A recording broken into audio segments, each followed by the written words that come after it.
Have you ever wondered how do we protect power plants, water treatment facilities, manufacturing plants from how do we protect these from cyber attacks? That's what we're going to talk about in this course. And we're going to look at how do we protect these different types of operational technology, OT, or industrial control system environments using the 62443 standard or set of standards. It's really considered the gold standard of industrial or OT ICS cybersecurity today. So it doesn't matter where in the world you are, this is the one standard or really the set of almost guidelines that you're going to use to secure your different facilities from cyber attacks. As we go along, if you have any questions, be sure to put them in the comment section because I do go through those and make sure that I do get back to everybody. So definitely be sure to leave any questions in the comment section.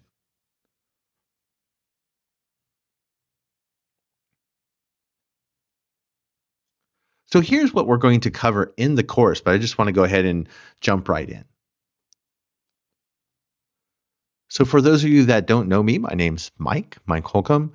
I'm a fellow for cybersecurity at Fluor. We're one of the world's largest engineering construction companies in literally the world. Sometimes I would say a giant engineering company. We get to design, engineer, and build some of the world's largest industrial control system environments. Like we've built some of the largest LNG port facilities for companies like Shell.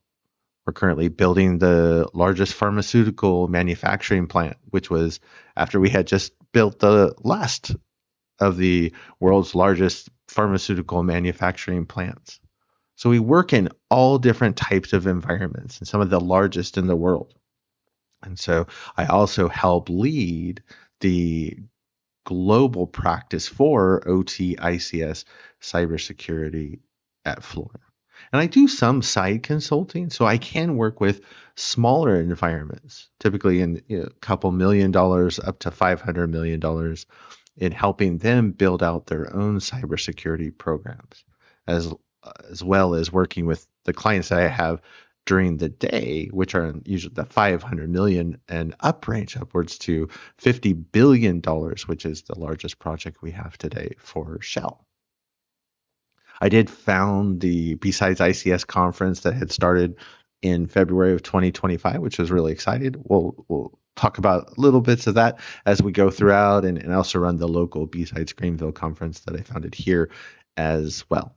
I have a ton of certifications, whether it's from IT cyber, because I've been in IT cyber for 30 plus years, but I started to make that transition into the OT world back when Stuxnet was announced in 2010. And so I was very fortunate to get a job at Fluor, where I've been for over 14 years now. So I have tons of the not only IT cybersecurity certifications, but all of the OT cyber certifications out there as well, including the ISA 62443 series that we're going to talk about as we go throughout this course.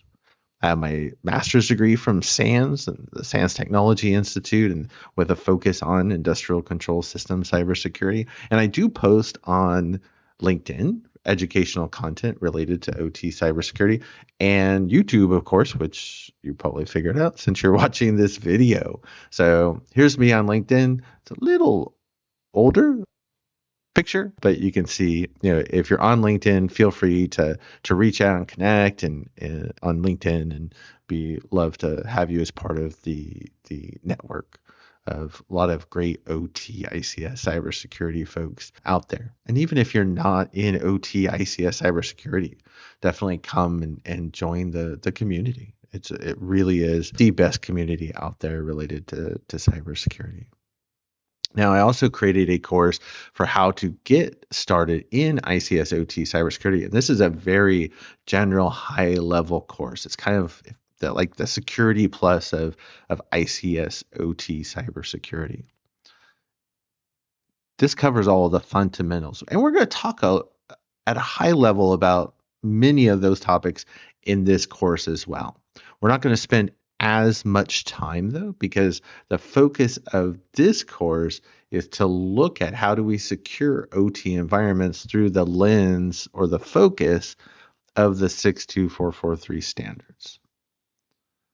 So if you're looking at getting a much stronger foundation, larger background in OT cybersecurity, I definitely suggest checking out this course first and then coming back to watch this one, which is specific to how do we use the 62443 standards.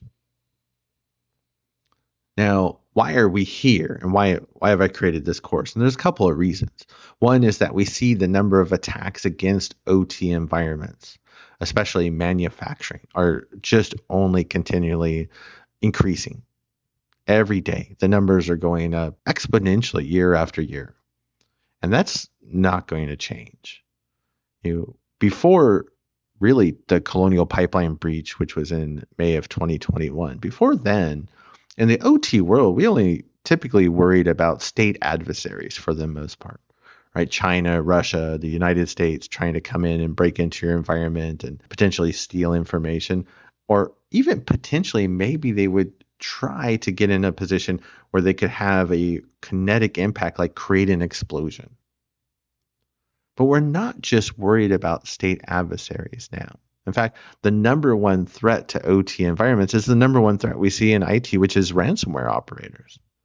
So whether they're coming in to deploy ransomware across all of your Windows machines, and we have a lot of Windows machines in OT networks. A lot of people don't realize that. But they'll come in not only to maybe deploy ransomware on your Windows machines, but maybe they're just coming to steal information from your Windows systems typically. And so we have a lot of concerns in the OT world, more so than IT, because safety and things like the availability of the plant come into play. If I'm protecting a power plant, I can't afford the power plant to go down. That would create a blackout, which impacts the general public. And then what type of ripple effect does that have?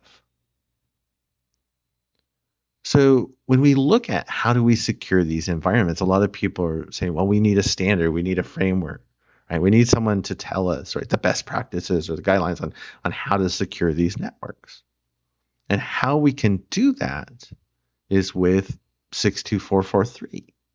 Right? It provides us, if you want to use the term framework, right, to be able to understand how do we implement a cybersecurity program in OT.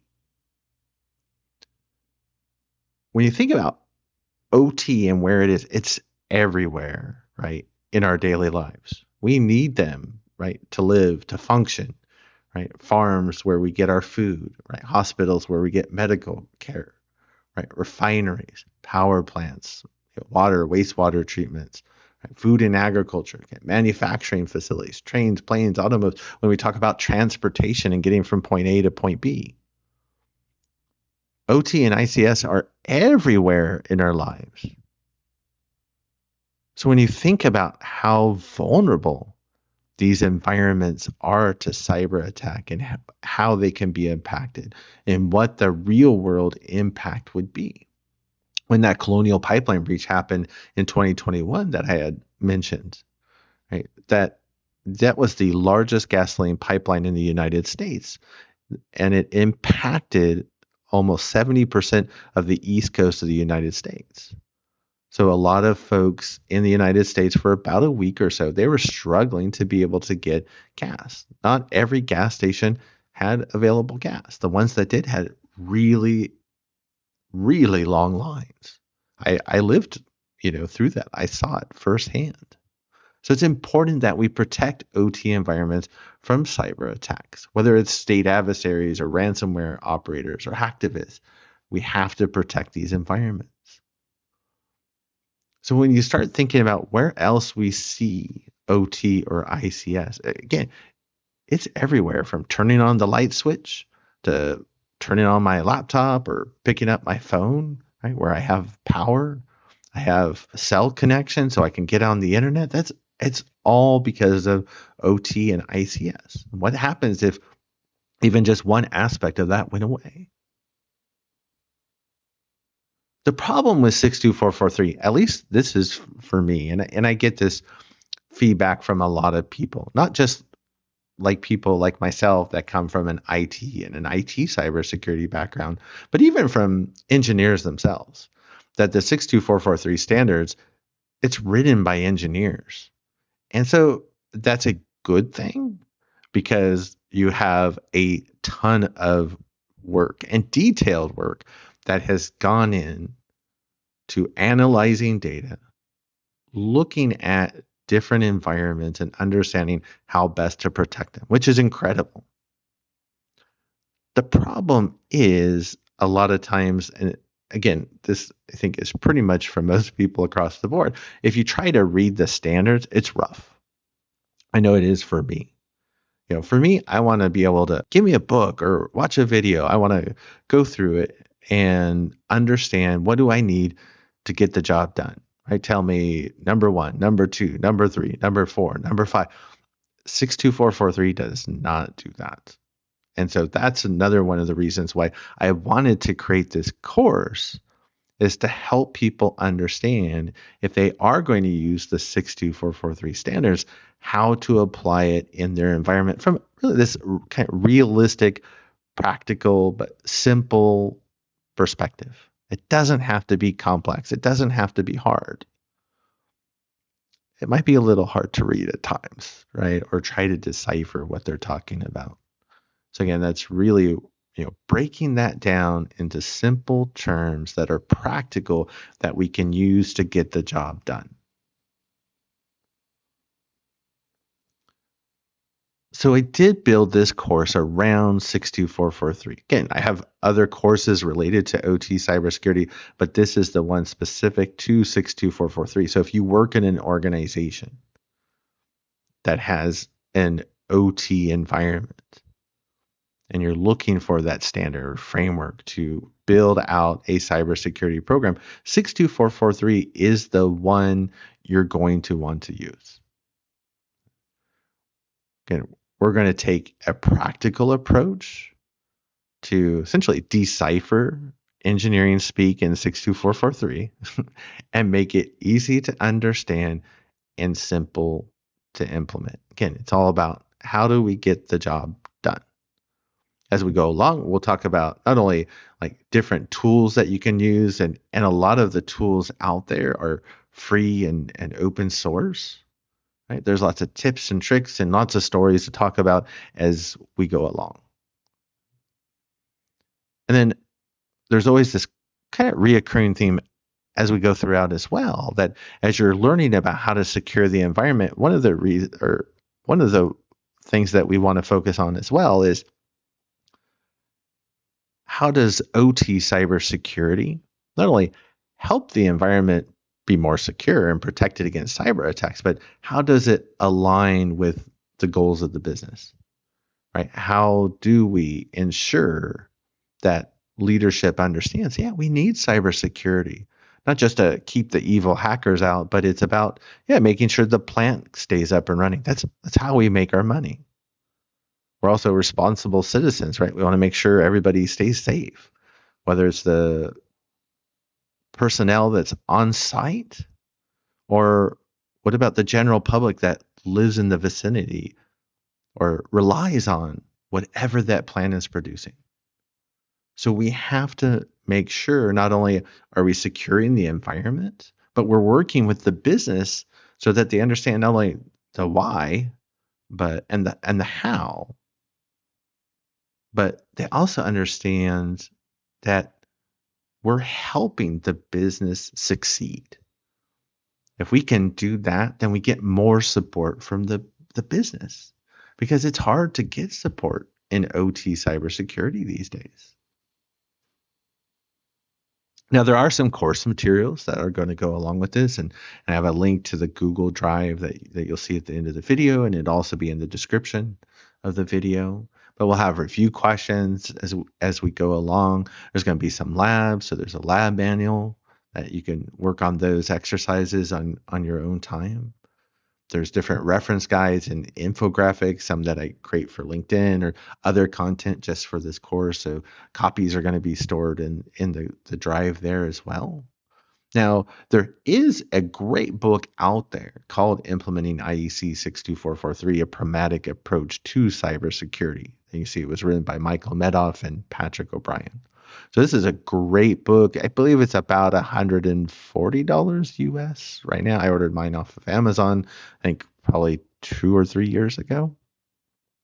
Great book. I think it's kind of the idea is the same approach I was taking with this course is, again, 62443, not the easiest to read. So let's take all of these engineering documents essentially and break them down into something that's simple, straightforward for people to understand. So if you really need to dive in and work with 62443, I definitely suggest you read the book.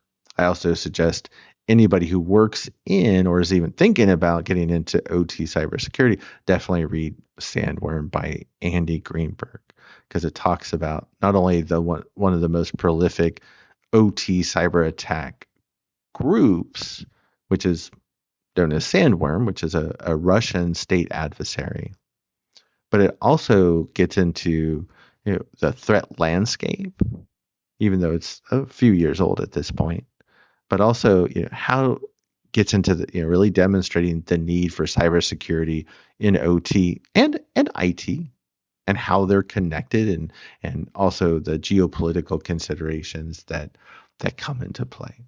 So some great books to check out, especially if you want to get into OT cybersecurity and around 62443 more. Now, there's 4 main parts to the course after this introduction. So you can see that there's these 4 parts, and what these were created to do when I put these together was to align with each of the 4 courses and certifications that ISA has around 62443. And so there's 4 parts, and there's a lot of material that we're going to cover in these parts. And without going into any more detail looking at this screen, let's go ahead and look at the actual certifications themselves, because I get a ton of certification questions. Right?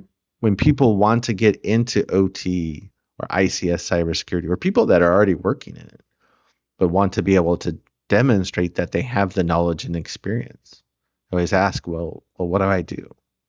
Now, SANS actually has 3 different certifications. They have essentially an entry level. They have, which is the GICSP. There's the grid course, which is more around incident detection and response. Right? How do we defend these environments? How do we do the job? Can't recommend that highly enough. That the course was written by Rob Lee. And then we have the NERC-CIP course. So if you work in power distribution or transmission in North America, the NERC-CIP course written by Tim Conway is a great course. Those courses, though, also cost, with the exam, $11,000 essentially these days. That's a lot of money for anybody. And so most people aren't going to go to the SANS route. If you're able to, that's awesome. I've been very fortunate to take those courses. But if not, the best place to start is the 62443 certification series, because they are affordable for the most part, at least relative compared to SANS, because each course and exam is about, I think, $1,600. If you're an ISA member, which costs about $160 a year, you get, I think it's like a 20% discount. So definitely become a member. Easily pays for itself, and sign up for the courses. You do have to take the class before you can take the certification exam. So for me, putting this course together around how to use 62443 to secure OT environments, it doesn't take anything away from the ISA courses. Again, you have to take their courses before they let you take the exam, and they make sure you're in the course before they send you essentially the coupon to sign up for to register for the exam. But they do have these 4 courses, 4 exams And then once you pass all of those, you become what they call the ISA IEC 62443 cybersecurity expert. This is the one thing, honestly, I hate about the whole program, because taking 4 classes and 4 exams is not going to make you an expert, right? It just isn't. So I just wish they changed the name. Like professional, right, would be a great term to use. Might not fit nicely as much as expert, right? But anyways, that's my pet peeve. Those 4 examples, you can see the first one is the fundamental specialist, which covers the basics of OT cybersecurity, as well as 62443 as the standards. So it gives you kind of this entry level discussion of 62443. Now, one thing to think about if you're going to take the 62443 courses is that those courses are written for basically engineers. So they're going to teach the basics of IT cybersecurity and then how to apply those in the OT world, as well as, where IT and OT cybersecurity are different, which is great. And then again, a high level introduction to what 62443 is all about.